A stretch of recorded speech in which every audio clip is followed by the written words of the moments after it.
I was watching this guy, Sean Carroll, and he said, stop thinking of particles. There's no particles. Everything is just a field. There's an electron field, a photon field, a quark field. Every particle, boson field, everything, that's the Higgs field, I guess. Every particle has its own field. So, if that's true, I think you can deduct from that there's no such thing as reality. Like, I'm walking on a path right now. Somehow this statement I'm about to say is true. None of this is real. Somehow that's true. This seems real. I'm walking through it. You know, you can hear I'm out of breath and about to die of a heart attack. I'm here. But it's not real, and it goes back to that tree in the forest question. I always argued this with my friend's dad when I was even dumber at like 19, 18 years old. He would say, we'd go out and look at his telescope at this Saturn, and he would say, a tree falling in a forest did make a sound. And I said, I don't know why, I'm not a physicist, but intuitively I just think it doesn't. I just feel like the observer is really important. And I think fields prove that not only is the observer important, but the observer is everything. Without the observer, nothing exists. So none of this is real.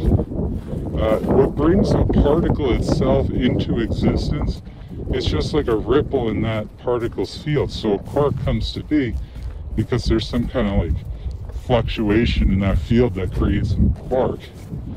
So like everything in this dirt or tables, everything's made of that stuff. So it's all just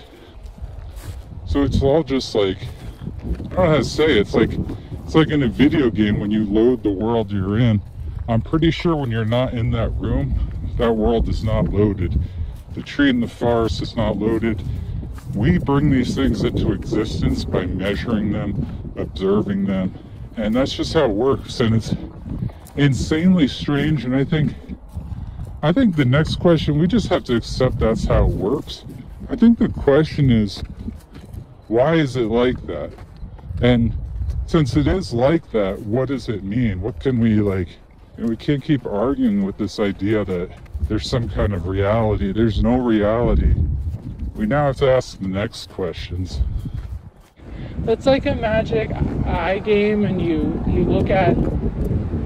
see like the flat surface with all the colors and bits and random pieces of data, and it doesn't have any form, it doesn't show anything until the observer comes and takes a look at it and does the magic eye thing, and the observer conjures the hidden image into existence. That's a really good analogy. And the question we have to ask now is, what is this? Why are we in that kind of thing?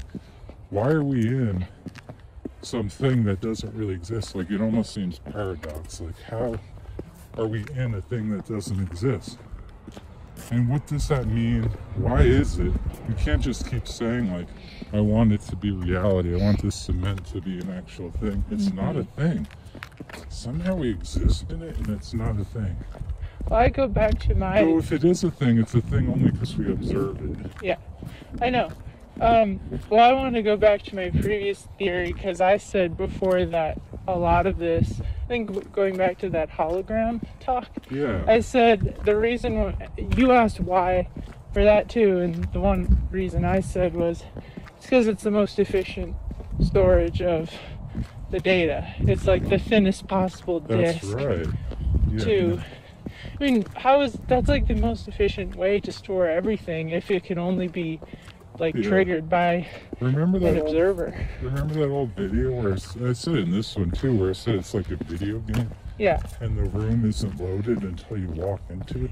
Yeah. That's also extremely efficient. Yeah. And that's kind of what's happening. Yeah, and you said that it wouldn't be possible for a video game to have every single thing loaded at once. Yeah, I think it would break. Yeah. It's just too hard to load that much data at once. Yeah. So the observer is everything. We've known this, but the fact that there's fields for every particle, and the field is what makes the particle, and then the particle is what makes the matter we see, the only thing we can deduct from that chain is that the observer is everything. Yeah. And without the observer, none of this stuff exists. I might die and it exists for you, so you could say it's relative, Yeah. but it doesn't exist. And like, before I was born, there is no Big Bang.